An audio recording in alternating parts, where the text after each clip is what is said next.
أعوذ بالله من الشيطان الرجيم. بسم الله الرحمن الرحيم. Welcome! This whole blessed month began with a descent of guidance, a light that was sent to really illuminate our path. We started this journey looking outwards, receiving this beautiful revelation from above. And now, as we get to the very end of it, the entire direction kind of shifts. The Qur'an guides us on a journey inward, back to our spiritual home, back to the very core of who we really are. So let's just take a moment to reflect on this beautiful final message together. So the final part of the Qur'an, Juz಼ 30, it just feels different, doesn't it? After we've gone through all the laws, the history, the stories about community, the tone becomes incredibly direct. It's so personal. It feels less like a big discourse and more like a quiet conversation, just with your soul. Yeah, these final chapters, they don't try to build a long, drawn-out case. They're more like flashes of lightning in the dark, Brief, so powerful, and they just light everything up. They're really designed to strike the heart directly and gently peel away all the layers of our daily distractions. The Juz಼ opens with a jolt. It's this powerful shock that's really meant to wake us up from our spiritual slumber. It immediately makes us face a reality that is so much bigger than the temporary world we see around us every day. And it all begins with this deep, profound question about the ultimate reality. The day when everything we've tucked away, ignored, or forgotten is suddenly brought out into the open for everyone to see. So on the surface, the outer or the zahir meaning is pretty clear. These verses are describing the physical end of the world, right? A day of just immense, unimaginable upheaval. But if you look just a little deeper beyond that surface, there's this profound inner meaning, the batin. This imagery, it's also a mirror for our own inner world. It's a powerful reminder of just how fragile our worldly attachments really are. All our big plans, our sense of security, all of it. The message here just pierces through every illusion we have. This world, with all of its pursuits and all the things we think make us secure, well, it's not our final stop. It's a passage. It was never meant to be a permanent home. And this contrast just perfectly illustrates the central struggle of being human, doesn't it? We're caught between our condition, this tendency to forget, to get distracted, to chase more and more, and this incredible, profound honor we were given, being created in the absolute best of forms, with the capacity to know and return to our Creator.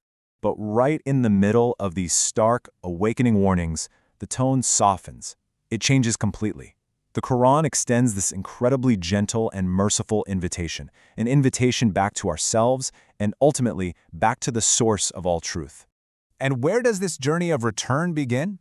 Well, it begins exactly where the entire revelation started in the first place, with that command to read.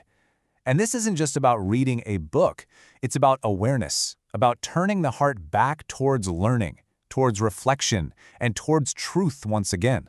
And we're reminded that God places these open doors all along our path. They're these special moments, like these final nights of Ramadan, that aren't just ordinary time. They hold this immense potential for transformation, where mercy just descends in waves. It's an open door for us. Now, the intention here isn't to create a sense of burden, like we're being watched. It's actually to instill a deep, profound sense of meaning in our lives. This verse is a reminder that nothing is lost, not a single thing. Every intention, every quiet act of kindness, every single struggle, it all matters. It all leaves a trace on our soul and in the world. So as the Juz಼ starts to draw to a close, it masterfully strips away all the complexity. It's like it funnels every lesson, every story, and every warning down towards the simplest, most foundational truths there are. And this journey right here, it maps out the entire spiritual arc of these final chapters. The Quran literally takes us by the hand, moving us from a state of shock and forgetfulness through reflection, all the way to a state of profound peace, realization, and finally, return. After everything, it all comes back to this. This is the absolute pinnacle of clarity, Tawheed, the declaration that He is one. It is the anchor for a heart that feels restless and the true compass for a soul that's been wandering. And isn't it just so beautiful that the Quran doesn't conclude with a final command, or some complex law, or a big historical argument? No, it ends with the most human act of all, seeking protection. This is the ultimate act of humility and trust, the soul finally admitting its vulnerability and coming home. So ultimately, this journey through the Quran, it hasn't just been about reading a book. In a way, it's been about the book reading you.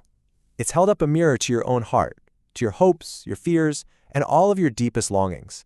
And as this beautiful month closes, here is just some gentle, practical heart guidance. This isn't a burden or a to-do list, but just a way to carry the spirit of this time forward with you. Maybe take a moment to recite these final beautiful chapters. Make a sincere prayer for steadfastness, and maybe choose just one beautiful habit to continue. Ramadan is ending, that's true, but the journey of becoming, that never ends. And this is the final, gentle question that the Quran leaves echoing in your heart. It was never about quantity, was it? It was always about transformation, even if it was just a slight turning of the heart. May our hearts be softened by this guidance, may our intentions be purified, and may our steps be made firm on this beautiful path of return. May we carry the light, the peace, and the nearness of this month in our hearts throughout the entire year. Ameen. This reflection was compiled with gratitude by Mir Ali Shah, a seeker sharing through living the wisdom of the Quran.